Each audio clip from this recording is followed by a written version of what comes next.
রাফি, চল, মাগরিবের আজান হয়ে গেছে, নামাজ পড়ে আবার আড্ডা দেব। তোরা যা, আজ না কাল থেকে আমি নিয়মিত নামাজ শুরু করব। বাবা, জীবন খুব ছোট, ভালো কাজ আর নামাজ কখনো কালকের জন্য রেখে দিও না।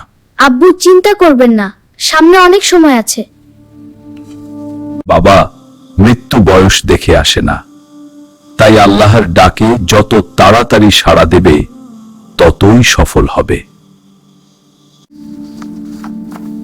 আজ খুব ক্লান্ত লাগছে, কাল থেকে আর কোনো অজুহাত নয়, ইনশাল্লাহ কাল থেকেই 5 ওয়াক্ত নামাজ পড়ব। বাসায় গিয়ে ঘুমাবো, কাল ফজর থেকে নতুন জীবন শুরু করব। আল্লাহ, কাল থেকে আমি আর নামাজ ছাড়বো না।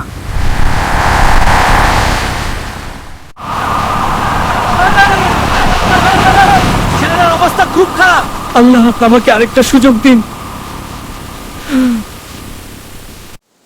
হে আল্লাহ, আমার ছেলেটাকে আরেকটা সুযোগ দিন, সে যেন আপনার পথে ফিরে আসতে পারে।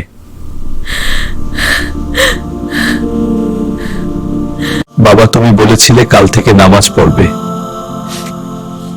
চোখ খোলো, এখনো সময় আছে বাবা, একবার আমার কথা শোনো। ভাইয়েরা, আজ রাফির জন্য দোয়া করুন। আমরা কেউ জানি না আমাদের আগামীকাল আসবে কিনা, তাই আল্লাহর ডাকে আজই সাড়া দিন। রাফি, গতকালও আমরা একসাথে ছিলাম, তুই বলেছিলি কাল থেকে নামাজ পড়বি, কিন্তু সেই কালটা তো আর এল না। না, আমি আর দেরি করব না, আজকের নামাজ আজই পড়ব। আল্লাহর ডাকে আর কখনো কাল বলবো না।